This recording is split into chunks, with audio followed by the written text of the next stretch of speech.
بسم الله الرحمن الرحيم يسبح لله ما في السماوات وما في الأرض الملك القدوس العزيز الحكيم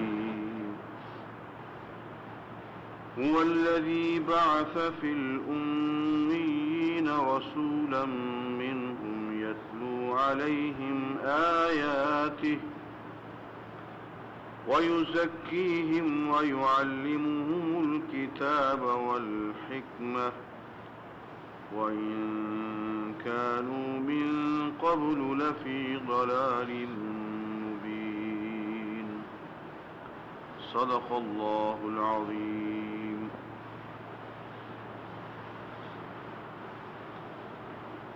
دوستو، یہ سورہ جمعہ کی ابتدائی آیات ہیں.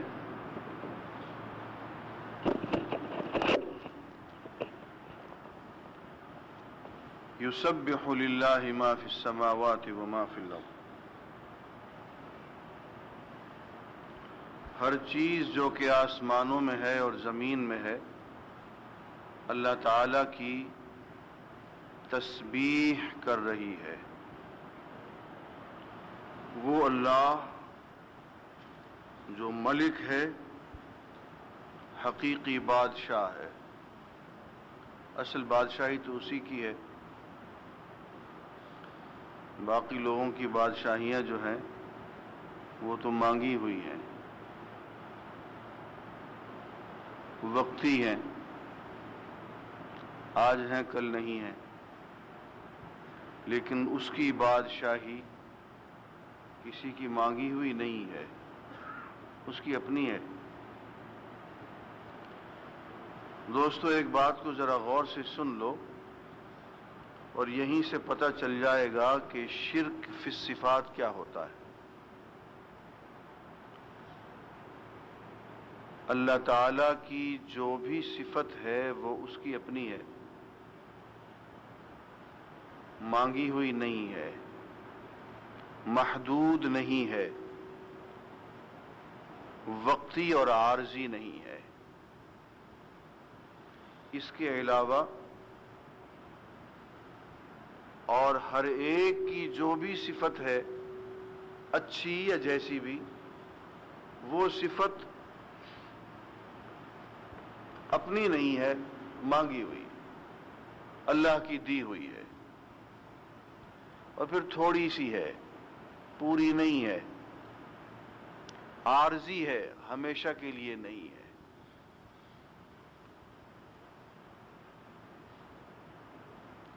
یہ ہے فرق اللہ کی صفات میں اور غیر کی صفات میں.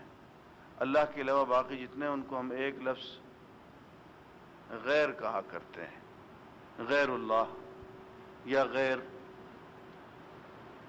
اللہ تعالیٰ کی صفات میں اور غیر اللہ کی صفات میں یہ بنیادی فرق ہے.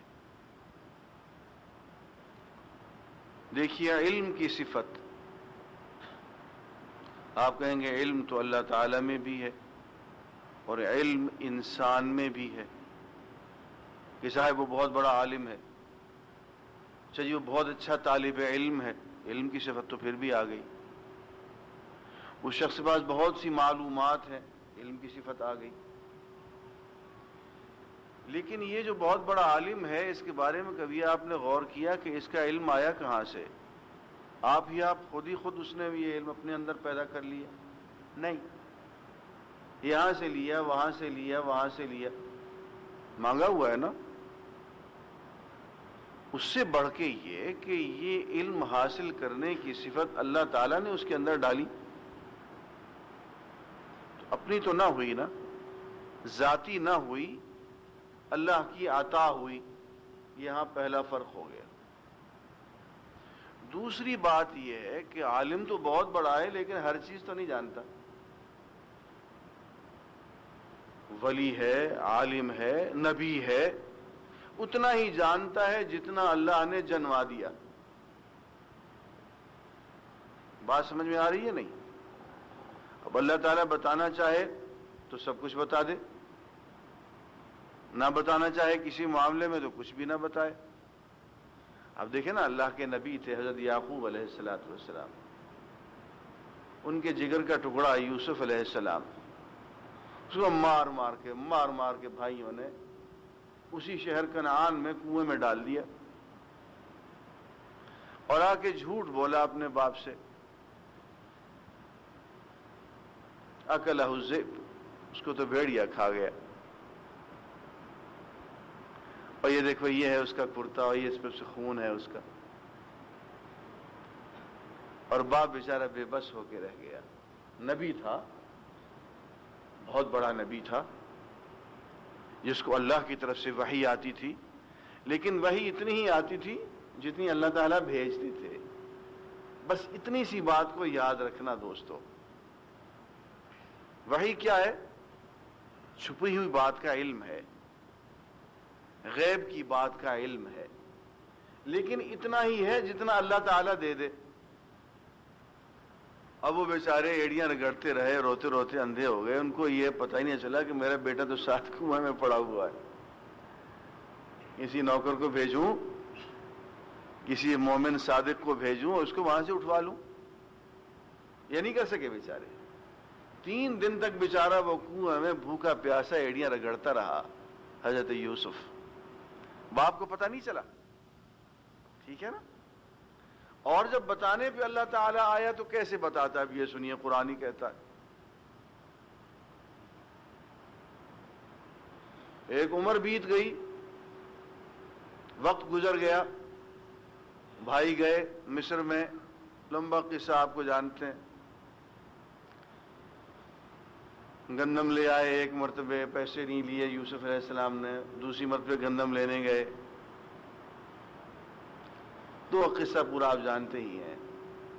سیدنا یوسف کو آخر پہچان لیا انہوں نے، تو انہوں نے جاتے جاتے کہا کہ اچھا یہ میرا کرتا ہے، یہ میرے باپ پہ ڈال دینا، اس کی آنکھیں لوٹ آئیں گی۔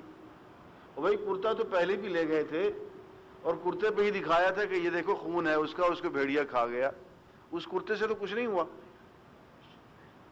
بات سمجھ میں آ رہی ہے؟ یار کرتا تو پہلے بھی لے گئے تھے تم، لیکن وہ روتا روتا اندھا ہو گیا غریب۔ اب کیا ہوا؟ اب یہ کرتا لے کے چلتے ہیں مصر سے کنعان کی طرف، ابھی لے کے چلتے ہیں، اور یعقوب کہتے ہیں، قرآن میں پڑھ رہا ہوں، انی لاجد ریح یوسف لولا ان تفندون، یارو آج یوسف کی خوشبو آ رہی ہے، کہو گے کہ بوڑھا پاگل ہو گیا، دیوانہ ہو گیا، اپنی پرانی یاد میں، بیٹے کی یاد میں دیوانہ ہو رہا ہے، پاگل ہو گیا ہے، بہکی بہکی باتیں کرتا ہے۔ لیکن سچی بات بتا دوں، مجھے آج یوسف کی خوشبو آ رہی ہے۔ اور یار تجھے آج 1000 میل سے خوشبو آ رہی ہے؟ وہ جو 3 دن تیرے ساتھ کنویں میں پڑا رہا، تجھے خوشبو نہیں آئی؟ بات سمجھ میں آئی ہے نہیں؟ اگر بتانا چاہے تو 1000 میل سے خوشبو سنگھوا دیتا ہے۔ وہ کرتا چلا تھا، خود بھی نہیں چلے تھے، وہ کرتے کی خوشبو سے یوسف کی خوشبو آ گئی، بتانے پہ آئے تو یوں، اور خود وہ 3 دن بیچارہ ایڑیاں رگڑتا رہا کنویں میں بھوکا پیاسا، نہیں بتایا تو نہیں بتایا۔ پتہ چلا کہ علم اللہ تعالی جتنا دے دے، وہی دینے والا علم ہے، وہی علم کا دینے والا ہے جتنا دے دے اپنے نبی کو، اور کوئی چیز اپنے نبی سے چھپا لے تو چھپا لے، نبی بھی بے بس ہو جائے گا۔ یعقوب علیہ السلام بے بس ہو گئے نا، اکلہ الذئب، اس کو تو بھیڑیا کھا گیا۔ کہنے لگے یار جھوٹ بول رہے ہو، لیکن میں صبر کسی اور کر کیا سکتا ہوں۔ تو علم انسان کی صفت، لیکن اللہ کا دیا ہوا علم۔ نمبر 2 محدود علم، جتنا اللہ تعالیٰ دے دے بس اتنا، اس سے زیادہ نہیں۔ اور نمبر 3 وقتی ہے، عارضی ہے، جب چاہے چھین لے، دی ہوئی بات کو چھین لے، علم دیا واپس لے لیا۔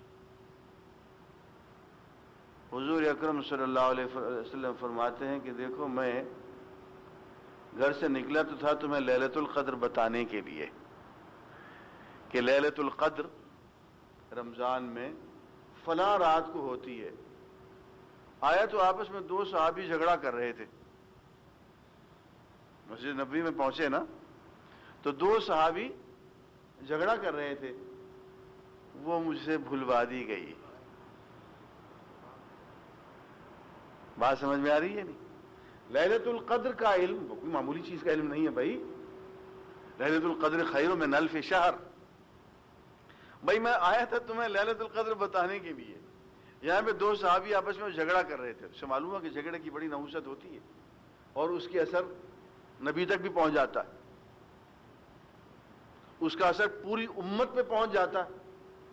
ساری امت رہ گئی نا اس سے لیلۃ القدر سے. اب ڈھونڈتے پھرو.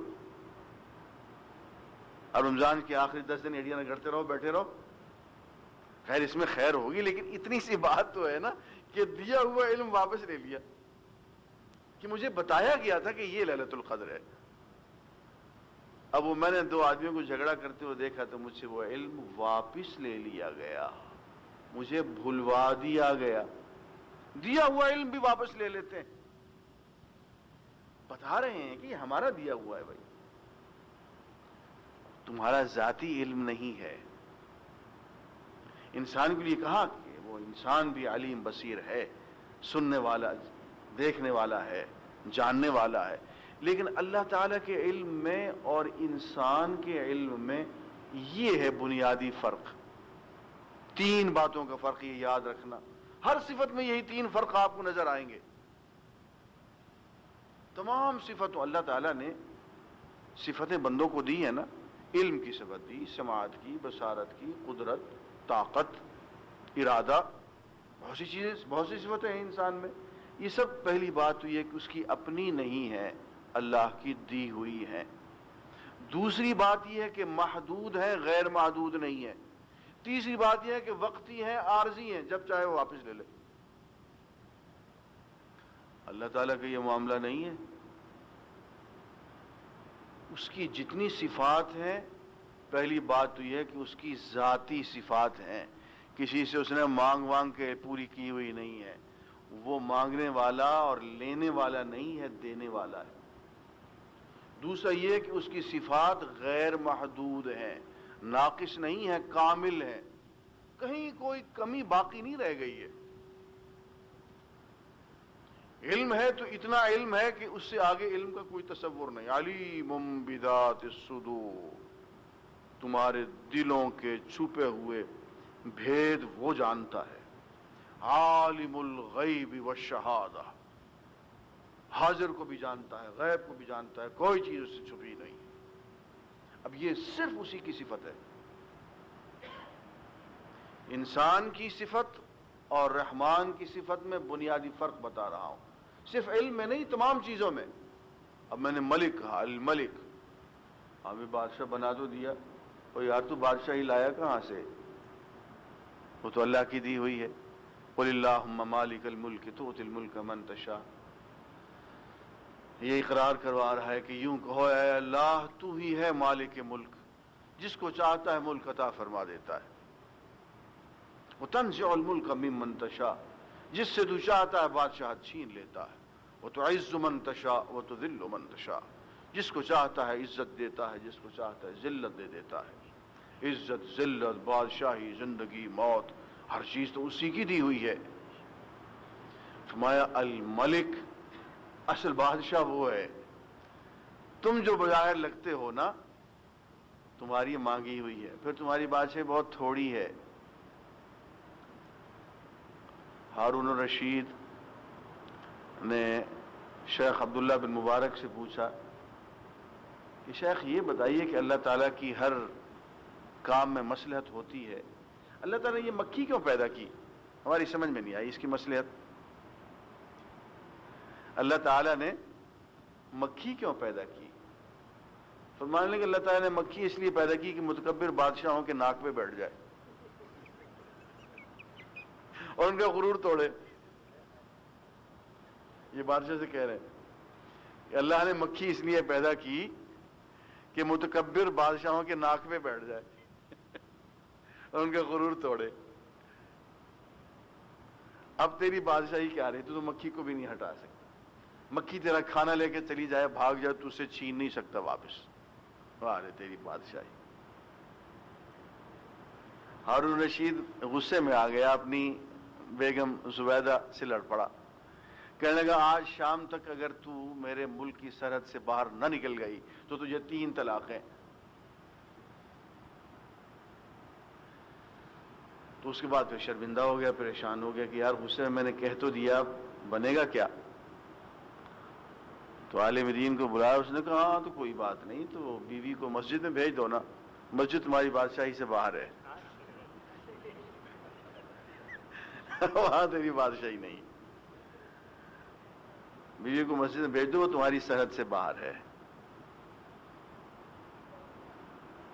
پتہ چلا کہ بادشاہت محدود ہے، بہت تھوڑی ہے، اور پھر عارضی ہے، آج ہے کل نہیں ہے. جس سر پہ غرور آج ہے یا تاج وری کا، کل اس پہ وہیں شور ہے پھر نوحہ گری کا. آفاق کی منزل سے گیا کون سلامت، اسباب لٹا راہ میں یا ہر سفری کا. لے سانس بھی آہستہ کہ نازک ہے بہت کام، آفاق کی اس کارگہ شیشہ گری کا. ٹک میر جگر سوختہ کی جلد خبر لے، کیا یار بھروسہ ہے چراغ سحری کا. کتنی عارضی ہے یہ زندگی. امیر فرماتے ہیں کہ عجیب نقشہ باندھا ہے. کہتے ہیں کل پاؤں ایک کاسہ سر پہ جو آ گیا، کاسہ کھوپڑی پہ، کہنے لگے قبرستان سے گزر رہا تھا تو ایک کھوپڑی مل گئی، اس پہ میرا پاؤں آ گیا. کل پاؤں ایک کاسہ سر پہ جو آ گیا، یک لخت وہ استخوان شکستوں سے چور تھا. وہ ہڈیوں کا ڈھانچہ ہی تو تھا، وہ چور چور ہو گیا، ریزہ ریزہ ہو گیا. لیکن کہتے ہیں کہ اس میں سے ایک آواز آئی مجھے، اس چور چور ہڈیوں کے ڈھانچے سے، کھوپڑی سے. شاعر ایسی آوازیں سنا کرتے ہیں. آواز کیا ہی کہتے ہیں، بولا سنبھل کے راہ پہ چل تو اے بے خبر، میں بھی کبھی کسی کا سر پر غرور تھا. آج ہے کل نہیں ہے. حادثہ ہوا سب بادشاہی گئی، جب جہاز کا حادثہ ہوا سب ختم ہو گیا، پتہ ہی نہیں چلا. تو تیسری صفت یہ ہے کہ عارضی ہے. بادشاہت ہے تو صحیح، اس سے انکار تو نہیں، لیکن مانگی ہوئی ہے. یار میں نے یہ قمیص اگر کسی سے مانگ کے لایا ہوں تو اس پہ مجھے اترانے کا حق تو نہیں ہے نا. مجھے یاد ہے کہ گورنمنٹ کالج لاہور میں پڑھ رہا تھا تو ایک طالب علم بیچارہ بہت شان سے تقریر کرنے کے لیے اٹھا، تو دوسرا آدمی کھڑا ہو گیا، اس نے کہا یہ میرا کوٹ میرا، یہ پہلے اتار کے دیتا جا ذرا. بیچارہ وہیں شرمندہ ہو گیا. وہ اسٹیج پہ کھڑا ہو کہتے بھائی میرا کوٹ پہلے اتار کے دے دے، مجھے سردی لگ رہی ہے. تو اس کی ساری شان بیچاری کی وہیں دھری کی دھری رہ گئی. مانگی ہوئی چیز ہے، دی ہوئی ہے دوسری کی، اس پہ غرور کرتے ہو. اسی لیے قیامت میں اللہ تعالیٰ فرمائیں گے لمن الملک اليوم، بتاؤ آج بادشاہت کس کی ہے. اور کائنات کا ذرہ ذرہ یہ کہا اٹھے گا للہ الواحد القہار، بادشاہت صرف ایک اللہ کی ہے جو واحد ہے، قہار ہے. تو صفتوں میں ایک شرک ہوتا ہے ذات کا، کہ اللہ تعالیٰ کے ساتھ دوسرے کو خدا مان لیا، جیسے عیسائیوں نے کیا، ان اللہ ثالث ثلاثہ، کہ اللہ 3 میں ایک ہے اور ایک میں 3 ہے، ایک خدائی ہے اور ایک خدائی ہے. ایک عیسیٰ علیہ السلام ہو گئے، ایک بی بی مریم، ایک روح القدس ہو گئے، چلیے ایک عیسیٰ علیہ السلام ہو گئے، 2 خدائی ہو گیا، تیسرا اللہ تعالیٰ ہو گئے. یہ ذاتی شرک ہے. یا اللہ کا بیٹا بنا دیا کسی کو، عزیر ابن اللہ، مسیح ابن اللہ. یہ کیا ہو گیا؟ اللہ کا بیٹا بیٹی بنا دیا. یہ ذات میں شرک. ایک یہ ہے کہ صفات میں شرک کیا جائے.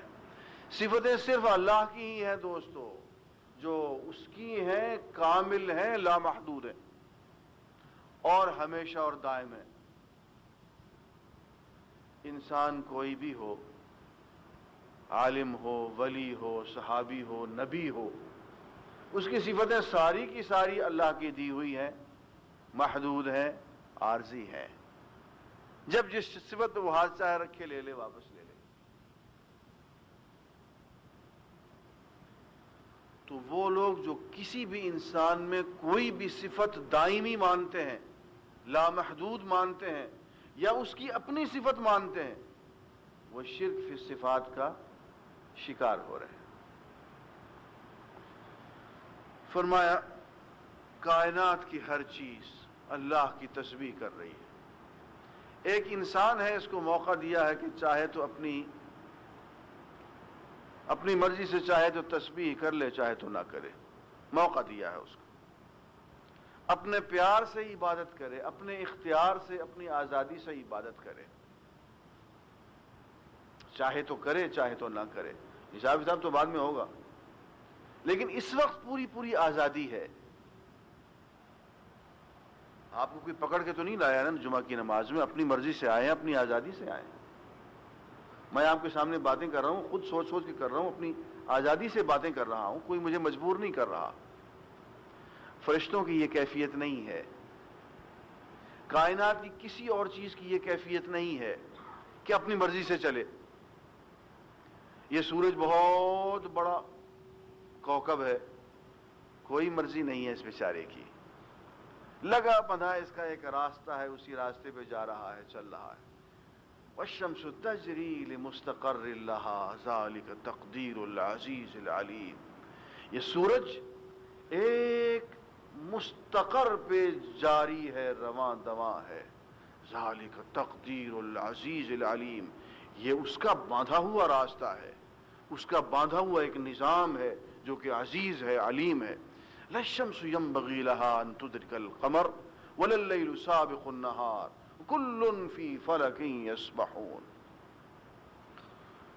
سورج کے لیے یہ ممکن نہیں ہے کہ چاند کے راستے پہ آ جائے، اپنے مدار کو چھوڑ کے چاند کے مدار پہ چلنے لگ جائے کہ یار اس راستے سے تنگ آ گئے، آج ویرائٹی چاہیے، یوں نہیں تو آج یوں کر لیں.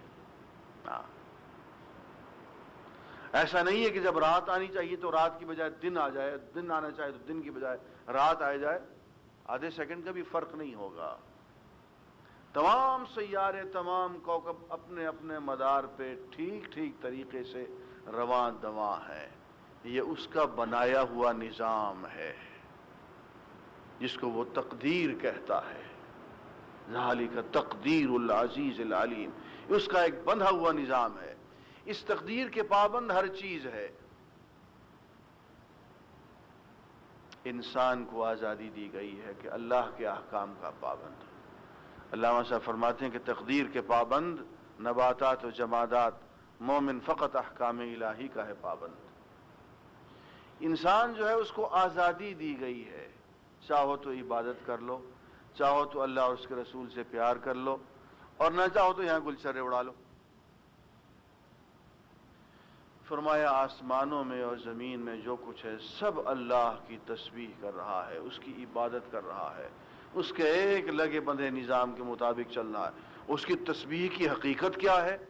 کیسے کیسے کوئی چیز اللہ کے سامنے رکوع کرتی ہے، سجود کرتی ہے، اس کی تسبیح کرتی ہے، حمد کرتی ہے. فرمایا یہ تم نہیں سمجھ سکتے. تو ایک بہت بڑی چیز ہے. کائنات کا ایک ایک ذرہ اس کے سامنے سربہ سجود ہے. اس کی کیفیت کیا ہے؟ وَلَٰكِن لَا تَعْرِفُونَ تَسْبِيحَهُمْ. تم ان کی تسبیح کو تم سمجھتے نہیں ہو، جانتے نہیں ہو. بس اتنا کافی ہے تمہارے لیے، اتنا یاد رکھو کہ وہ سب چیز تسبیح کر رہی ہے. ہاں تم بھی اگر اس کی تسبیح میں لگ جاؤ گے تو تم بھی فطرت کے ساتھ بن جاؤ گے. جو راستہ فطرت کا ہے، پوری کائنات کا ہے، تم بھی اس پہ چل پڑو گے. پوری فطرت تمہارے ساتھ ہوگی، تمام فرشتے تمہارے ساتھ ہوں گے، پہاڑ، درخت، درندے، چرند پرند، جنگل کے جانور، مچھلیاں، سب کا جو ایک راستہ ہے، تم اسی راستے پہ چل پڑو گے. اور اگر تم تسبیح نہیں کرو گے تو فطرت کے خلاف چلو گے، ہر چیز تمہیں اپنے خلاف نظر آئے گی. یسبح للہ ما فی السماوات و ما فی الارض، ہر چیز جو کہ آسمانوں میں اور زمین میں ہے اللہ کی تسبیح بیان کر رہی ہے. وہ اللہ جو کہ بادشاہ ہے، قدوس ہے، پاک ہے، ہر عیب سے پاک ہے، سبحان ہے، قدوس ہے.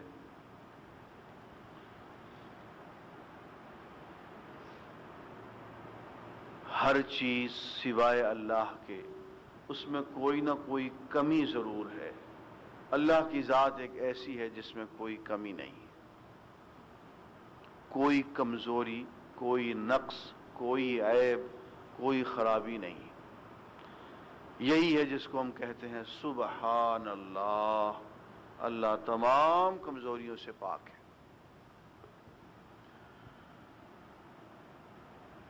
العزیز بہت زبردست ہے، بہت عزت والا، طاقت والا ہے.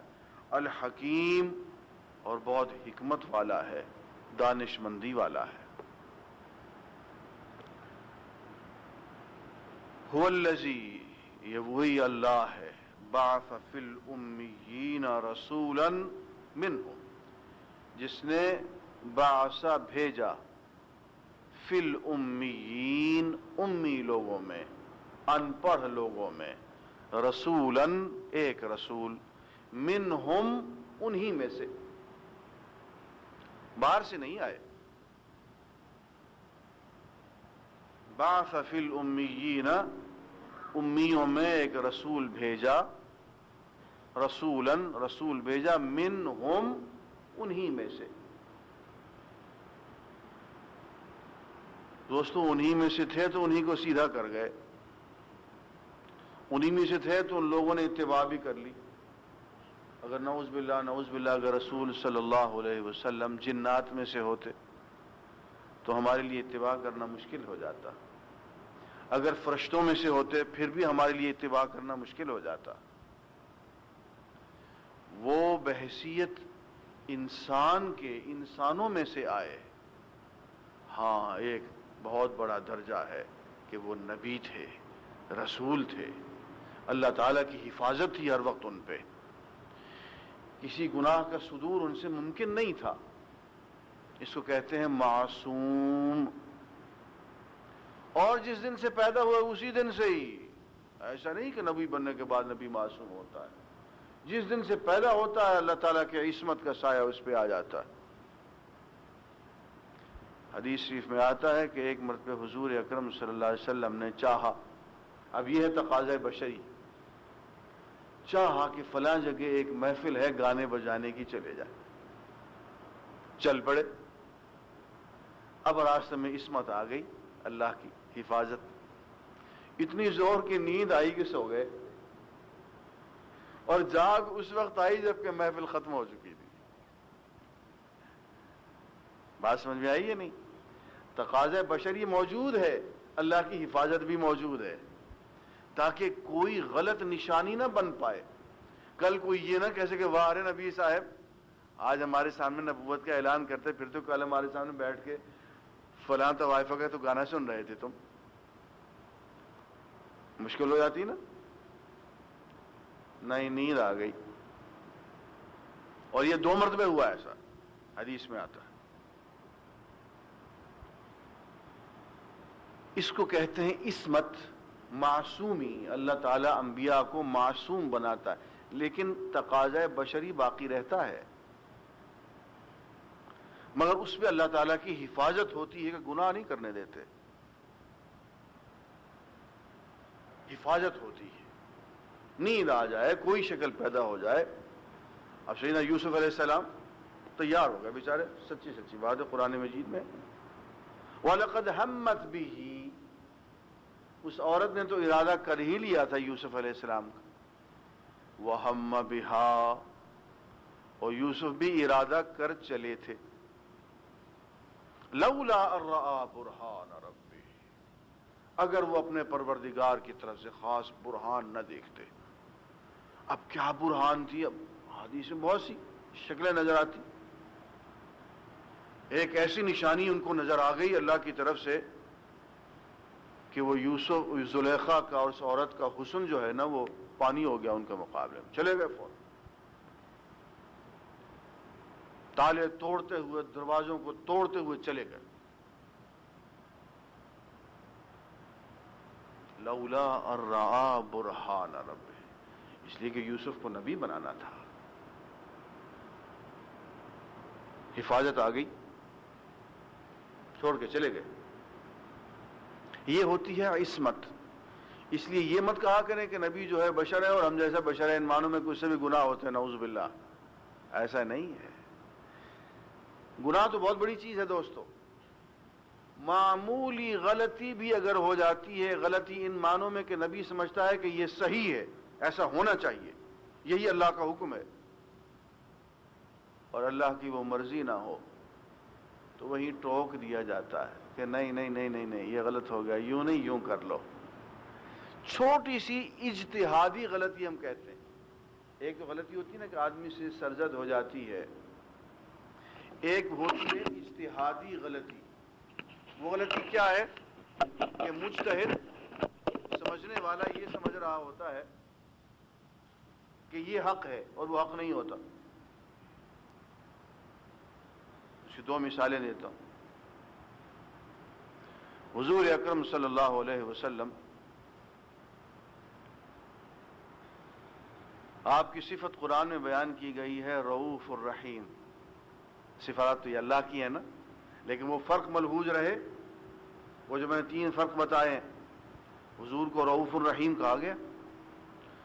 قد جاءکم رسول من انفسکم عزیز علیہ ما عنتم حریص علیکم بالمؤمنین رؤوف رحیم۔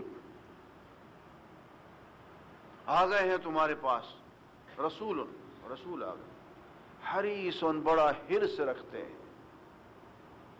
حرص کس چیز کا رکھتے ہیں؟ مال دولت کا نہیں، بادشاہت کا نہیں، اس بات کا حرص رکھتے ہیں کہ تم ایمان لے آؤ، تم ہدایت پہ آ جاؤ، تم دوزخ سے بچ جاؤ۔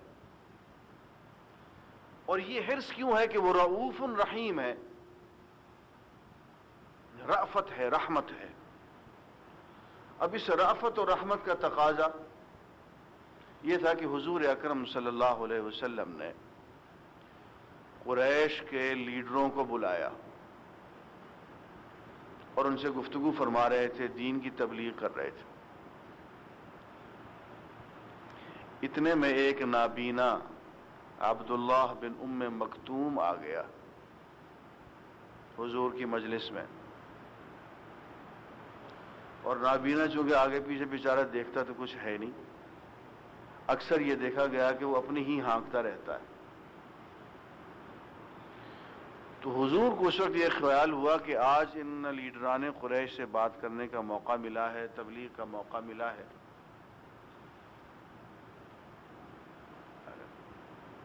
شکر۔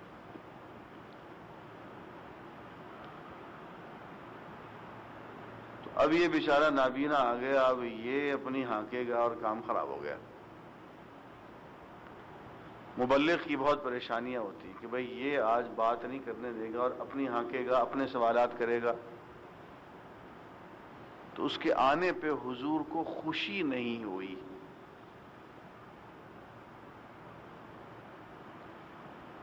اور اب یہ دیکھیے خوشی کیوں نہیں ہوئی؟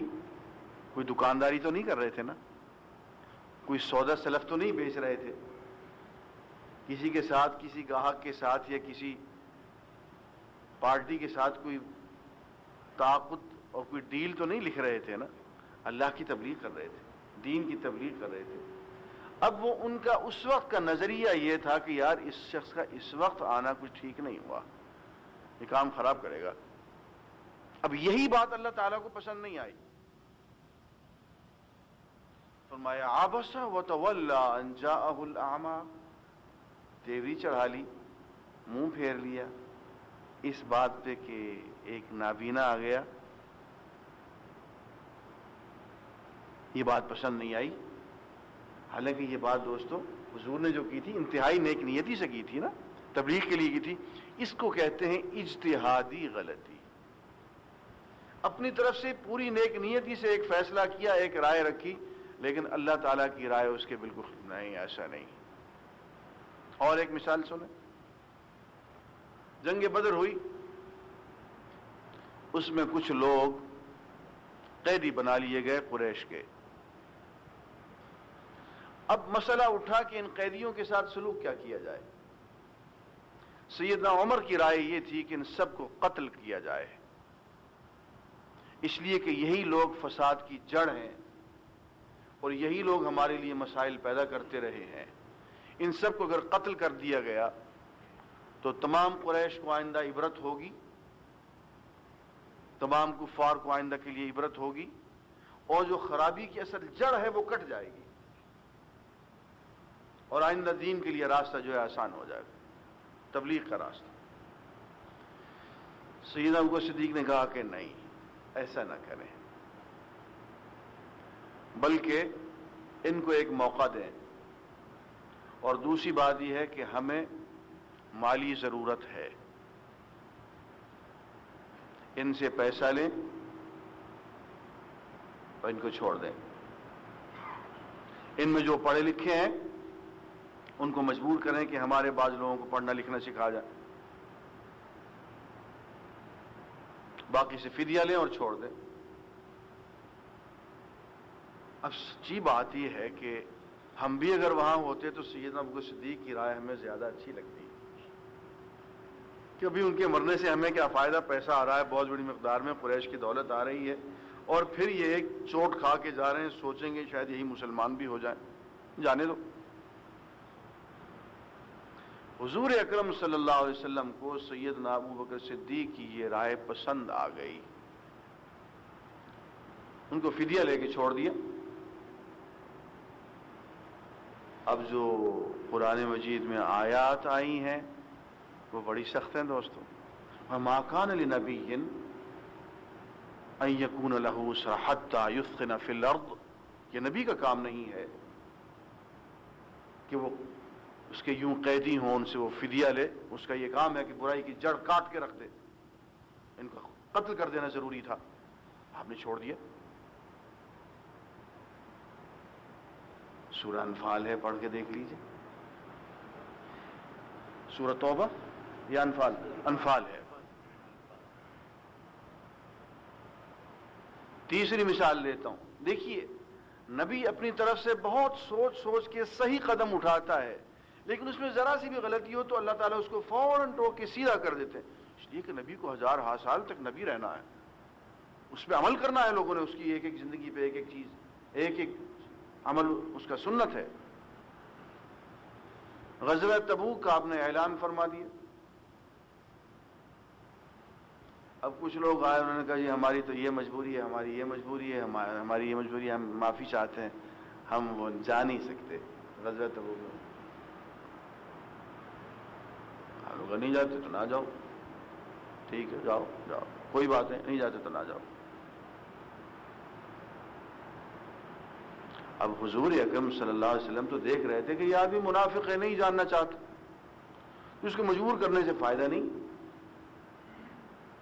وہ نہیں جانا چاہتا کہ نہیں تمہیں یہاں رہنے کی اجازت نہیں ہے. آپ نے ایسا نہیں کیا. اس نے معافی مانگی، عذر کیا، آپ نے عذر قبول کر لیا. ٹھیک ہے، نہیں جانا چاہتے تو مدینہ میں رہ جاؤ، نہ جاؤ. اب یہ بات اللہ تعالیٰ کو پسند نہیں آئی. فرماتے ہیں عفا اللہ عنک لما اذنت لهم. اللہ نے آپ کو معاف کیا. یہ بھی ایک پیار کی بات ہے، اللہ نے آپ کو معاف کیا. لیکن یہ بتائیں آپ نے ان کو اجازت کیوں دے دی؟ آپ کو اجازت نہیں دینی چاہیے تھی. جہاد کا حکم ہوا تھا، یہ ہمارا فریضہ تھا، اس فریضے کی رخصت کی آپ نے اجازت کیوں دے دی؟ آپ اجازت نہ دیتے، پھر جس کو جانا ہوتا وہ چلا جاتا، جس کو نہ جانا ہوتا اس کی منافقت کھل کے سامنے آ جاتی، وہ نہ جاتا. دیکھیے کتنی معمولی سی بات ہے، لیکن اللہ تعالیٰ نے اس کو بھی باقی نہیں چھوڑا، اس کی بھی تصحیح فرما دی. یہ ہوتی ہے عصمت، کہ معمولی جو کیلکولیٹو مسٹیک جس کے ہم کہتے ہیں نا کہ کیلکولیشن میں، اجتہاد میں کہ یہ بہتر ہے یا یہ بہتر، اس میں بھی اللہ تعالیٰ بتا دیتے ہیں کہ نہیں یہ نہیں، یہ بہتر تھا، نبی کی حد تک۔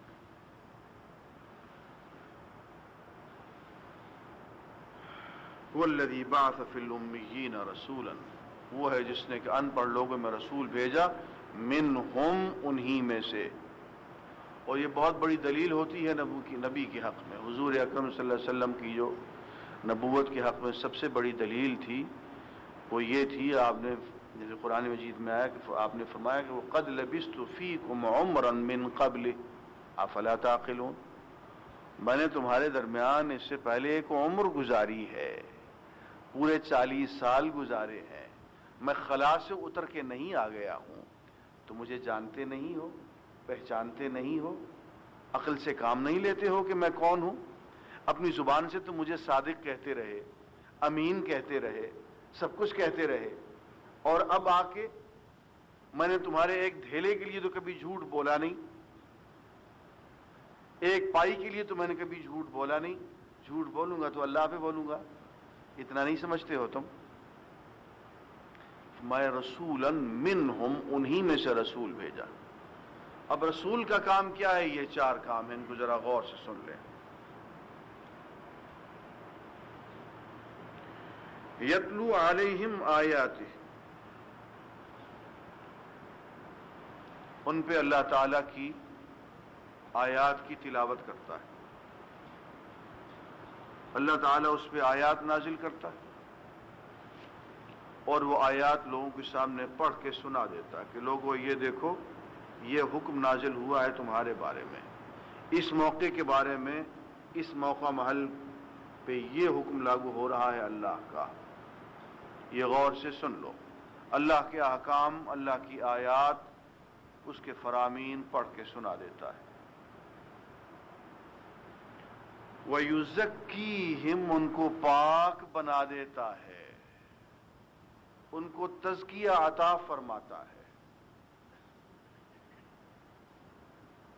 ان کے دلوں کی سیاہیاں دھو ڈالتا ہے۔ دوستو یہ نبی کا کام ہوتا ہے، وہ کہ پانی اور صابن لے کے نہیں آتا، لیکن نبی کی صحبت میں بیٹھنا وہ ایسا ہی ہے جیسا کہ سورج کی شعاؤں کے سامنے آدمی آ جائے، اب اندھیرا باقی رہے گا؟ حضور اکرم صلی اللہ علیہ وسلم کی صحبت، آپ کا ساتھ، اور صحبت و ساتھ بہت بڑی چیز ہے، آپ کو ایک نظر دیکھ لینا، یہ تو 1 سیکنڈ کی صحبت ہوئی نا، ایک نظر دیکھ لیا جس نے حضور کو، یہ بہت بڑی بات ہے دوست۔ حدیث میں آتا ہے دخل الجنت من رآنی، جس نے مجھے دیکھا بحالت ایمان جنت میں داخل ہو گیا۔